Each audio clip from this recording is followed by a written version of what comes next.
pueblo de Israel, llegamos a la tierra de Israel y empieza una época que es el periodo de los jueces, cuando todavía no había un reinado, y luego es cuando empieza un reinado en la época de Saúl, el rey Saúl. En esta época es siglo X, siglo XI antes de la común.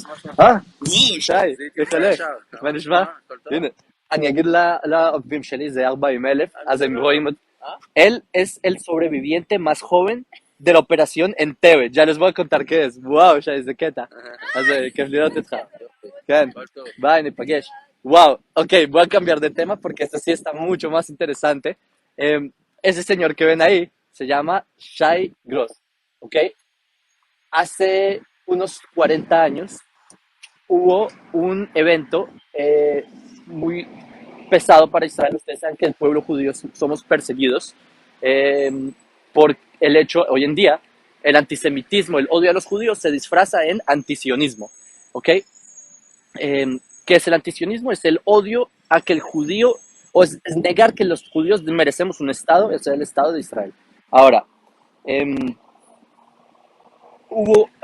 creo que esto fue en 1976 o 1972, bueno, en los 70, hubo un grupo terrorista palestino, los palestinos, también con ayuda de terroristas alemanes, secuestraron un avión de la compañía Air France.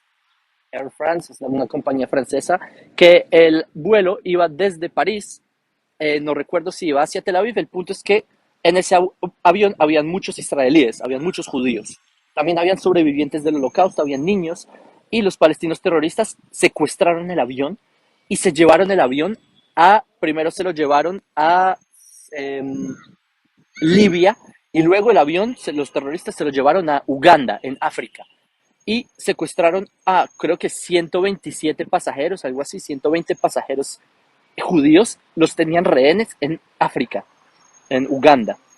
Okay, en esa época el que regía Uganda era Idi Amin Dada, así se llamaba este dictador, se dice que era caníbal, que comía víctimas. Esto fue hace apenas 40 años, 50 años. El punto es que en ese, esto, estaba en la ciudad, se llevaron el avión secuestrado, se lo llevaron a una ciudad llamada Entebbe, que queda en Uganda. ¿Qué pasó? Que los terroristas palestinos empezaron digamos, a chantajear al gobierno de Israel, ¿saben? Pidiendo que liberen a presos palestinos, terroristas palestinos, que estaban presos en las cárceles israelíes, a cambio de liberar a los secuestrados judíos que habían sido secuestrados en el vuelo de Air France. Entonces, ¿qué hizo el gobierno israelí? Es uno de los dilemas más grandes. Piensen cuántos, no recuerdo cuántos prisioneros pidieron, pero eran cabezas terroristas o sea, que habían asesinado a muchísimos judíos. Entonces, miren el dilema. ¿Qué harían ustedes si ustedes fueran el gobierno israelí? ¿Negocian con terroristas o no? Es un dilema muy difícil. Porque si uno negocia con terroristas, ellos van a seguir haciéndolo, van a seguir secuestrando y van a seguir pidiendo. Eso es por un lado, pero por otro lado son 120 personas, son 120 judíos secuestrados en África bajo terroristas, y empezaron a amenazar de que iban a empezar a ejecutar uno por uno. El punto es que uno, y el sobreviviente más joven de la operación Entebbe es él, Shai Gross. No sé si ustedes saben que yo, gracias a Dios, he tenido la oportunidad de juntarme con gente muy influyente en Israel. Él es una de estas personas influyentes en Israel, Shai Gross, que es el secuestrado más joven de la operación Entebbe. Y es de los, hoy en día pues ya lo vieron, es un hombre mayor, quizás tiene la edad de mi mamá, yo no sé, pero el punto es que en esa época él era un niño. Imagínense el trauma tan fuerte. Él mismo me ha contado que el trauma no se va, el trauma hasta el día de hoy, él siente mucho estrés en muchas situaciones, cuando vuela en aviones y cosas por el estilo, para él es muy difícil, etcétera. Pero mírenlo, ahí lo tienen, caminando por las calles de Jerusalén en un día normal. Eh, Eso por un lado. El punto es que, ¿qué hizo el gobierno israelí? ¿Qué hizo Israel? El gobierno israelí tomó una de las decisiones más, digamos, duras que pudo haber tomado, y fue enviar un comando élite para rescatar a los secuestrados. Y enviaron a un comando que se llama Sayeret Matkal, que es un comando israelí, una unidad élite, y esta unidad élite llegó hasta Uganda. Imagínense, miles de kilómetros, yo no sé cuántos, no recuerdo cuántos, pero cruzaron todo el continente sin ser descubiertos, este comando, en un lapso de, creo que en unas cuantas horas, llegaron a Uganda, entraron a donde estaban secuestrados los pasajeros israelíes, abatieron a los terroristas, liberaron a los secuestrados y los trajeron a Israel. Esto se llamó la Operación Entebbe.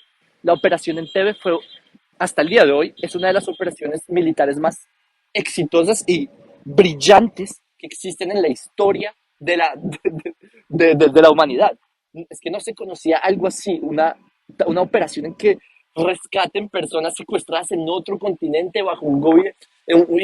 La zona del aeropuerto estaban no solo los terroristas palestinos, estaban también el ejército de Idi Amin Dada, que tenían aviones de combate, tenían bazucas, o sea, era una zona prácticamente impenetrable. Y aún así, este comando élite lograron entrar y lo rescataron. ¿Cómo entraron? ¿Cómo lograron entrar hasta ahí?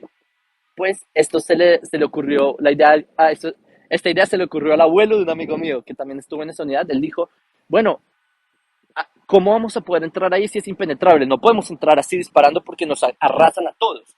Entonces, ¿cómo hicieron?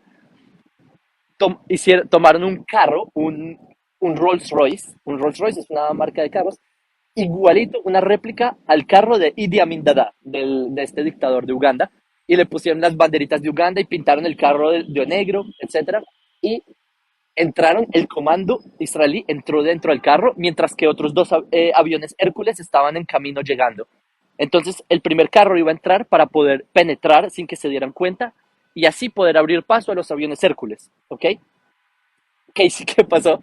Que cuando estaba acercándose el carro, los guardias que estaban, los terroristas que estaban protegiendo, ellos sabían que justo esa semana el dictador de Uganda, Idi Amin Dada, él había cambiado de carro. Ya no era un Rolls Royce, él había cambiado de carro. Entonces, justo a último segundo sospecharon, empezó el tiroteo, pero el ejército israelí, que es muy experto, muy, muy experto, lograron penetrar, lograron abatir a los terroristas. Esta fue una de las operaciones más, o sea, busquen Operación Entebbe, pero esta operación murió una persona. Bueno, murieron dos personas, de hecho. El primero que falleció fue cuando estaba el comando israelí. Ellos entraron, cuando entraron al aeropuerto, entraron y dijeron, todos al suelo. Dijeron, pero en un idioma que los judíos entendieran, todos al suelo, y todos los judíos se lanzaron al suelo, pero los terroristas no. Y así los judíos abatieron a los terroristas. ¿Qué pasó? Que había un joven americano, un joven judío, de Estados Unidos, que él no escuchó la orden, él no escuchó que debía lanzarse al suelo y él se levantó y le dispararon, porque creyeron que era un terrorista y fue una de las víctimas de este atentado. Malditos. Bueno, perdón que me estoy emocionando, pero es que es muy triste. Y la otra víctima fue, se llamó Jonathan Netanyahu. Jonathan Netanyahu, él era el comandante de la operación, él fue el que lideró la operación, él era el comandante de esta unidad, del Sayeret Matkal. Jonathan Netanyahu, él murió, él fue la única víctima porque le dispararon y murió de un disparo de un terrorista. Jonathan Netanyahu era el hermano del ex primer ministro Benjamin Netanyahu. Eh, entonces, no sé si ustedes sabían eso, que Benjamin Netanyahu perdió un hermano a su hermano lo perdió en esta operación rescatando judíos. Y bueno, el punto es que esta persona que ustedes tienen ahí es Shai Gross, que era el más joven de toda la operación, o sea, el más joven rescatado. Entonces, si ustedes buscan Operación Entebbe, hay muchas fotos famosas de que están los judíos retornando a Israel después del secuestro. Y si ustedes ven en las fotos, hay un niño que están alzando al niño. Ese niño que están alzando es él. Entonces, casualidades, ¿no? Bueno, eso por un lado. Ahora me tengo que retirar, espero que hayan aprendido un poco. eh, y les contaré la historia de las murallas de Jerusalén en otro momento. Un saludo a todos.